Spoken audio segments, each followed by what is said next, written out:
Hi, I'm Heather, and I'm back with another installment of Based on a True Story time.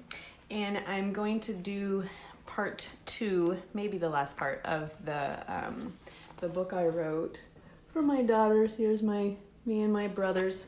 I wrote it back in 2010 when she was 7. And it was about my pets because I figured that was age appropriate. So I've already told the story, and part 1 I'll put in the comments below, about Kitty and Johnson and Reno.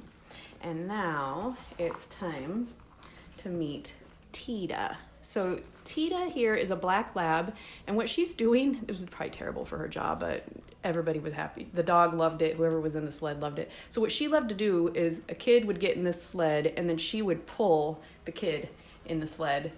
And she had the biggest smile on her face, and she would just wag and get so excited every time the sled came out. And then, the obligatory lab in the water photo. But this was truly Tita. She always kept an eye on the boys and I. This photo is the boardwalk up to our cabin. So our cabin is like right here. And you see all this mud and muck. This is why we had a boardwalk up to our front door. Was to avoid that. It probably is during breakup. I mean, it wasn't always quite that awful right in front of the front door, but anyway. So Tita was the sweetest mama dog I have ever known. She was smart, kind, and fun to be with. One of her favorite games was to pull the boys in the sled. She would grab the rope on the front of the sled with her teeth and run backwards while they laughed and laughed. She also loved to wash the boys' faces for them. One time when Tommy was taking a bath, and he probably was about this size, he was a little guy, maybe even younger than this actually in that picture. He accidentally backed into the hot stove. As the skin on his bottom started to burn and he started to howl, Tita moved between him and the stove to push him away from it. Since he did not move further away, just stood there screaming, she just stood there, even though her fur started to singe from the heat and it must have been hurting her. I'm sure it was only a few seconds, but she saved Tommy from what could have been a really horrible burn. As it was, he couldn't sit for a long time. And I can't remember, I think he says he still, as an adult, has a circular burn on his ass. He still couldn't sit comfortably for a while, but if she hadn't done that, it probably would have been much worse. And I remember the other part of the story is one of the things the boys used to do, or I probably did it too, would kind of flick water on the hot stove because it made a fun sizzling sound, but it wasn't great for the stove, or my mom didn't like it, or I don't know. And so she thought that sizzling sound she heard was Tom like kind of flicking water on the stove, but really it was his ass. All right, so Tita got cancer in her front leg when she was older, and the leg had to be removed. She was so amazed that even with 3 legs, she could still run, play, and have fun. We were all very sad when she died, and even though all these years later, I tear up when I think of her. We planted a tree on top of her grave. I bet it's pretty big and beautiful now. So I can say I saw that tree this past summer. There'll be more stories about that trip. This past July, we went and visited the property where I grew up. And that tree is big and beautiful now, and there's actually 2 of them because one was actually also planted for Great Uncle Tom. All right, so here's Jojo. Jojo actually came from Maui with us. That's me when I'm about 5. I just love that. Look at that outfit. I need a jumper like that again. I'm probably 5 or something in that picture. And then there's Jojo with Pete, his very favorite human. Jojo was another great dog we had. We brought him from Hawaii with us. We got him when I was about 5. He was the only dog I have ever seen get seasick. One time when we took him out in the boat, he actually looked like he was turning green from being so nauseous. Unfortunately, he didn't really like babies. He put up with having 1 baby, Tom, but soon after Kelly was able to pull his ears and crawl on him, he decided it was enough. He left, and we never saw him again. So then Rosebud is that really big brown goat, and then her babies, Bonnie and Belle.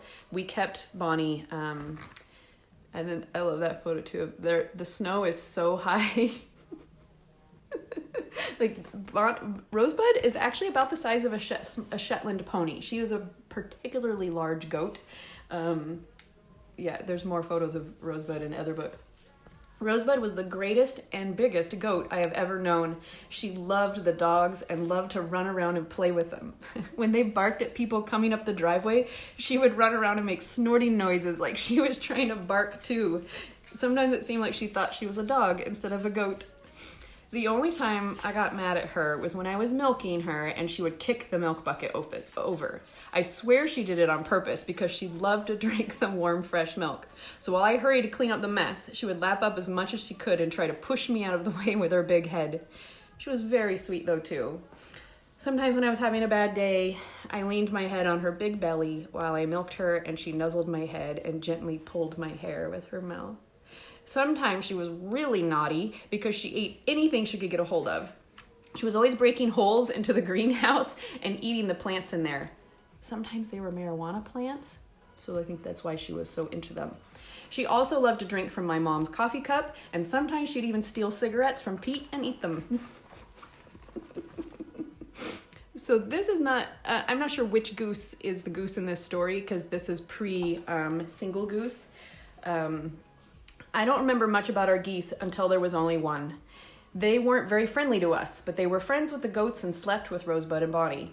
One night, an owl attacked our chicken coop. When something like that happens, all the animals get really noisy. The dogs were barking, chickens were clucking, barking, and flying around the coop. The ducks were quacking, and the goats were making all their noise.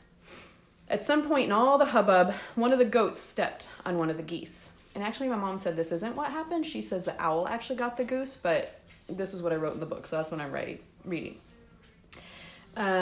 It probably happened when the geese and the goats were trying to get through the shed door at the same time. Unfortunately, the goose that got stepped on died from her injuries. The goose that was left was obviously heartbroken and lonely. After a while, he started coming closer to us, and we would pet him. Once he got used to that, he wanted more. Eventually, he got to the point where anytime I was sitting on the ground, he would waddle over and sit in my lap. He was pretty big, so he completely filled up my lap, but I love the feel of his soft feathers and especially the down on his back under his wings. And he would like put his head right here and kind of rub the bottom of my chin. Sweet. Okay. So the chickens here are eating spaghetti. That was my favorite thing to feed the chickens was spaghetti because they could slurp up the noodles. I probably say that in here. We always had a bunch of chickens. We kept some of them for laying eggs and some were raised so that we could eat them. I loved helping my mom go through the chicken catalog and pick out what kinds we would order. My favorite were fancy ones like bantams because I thought they were so pretty.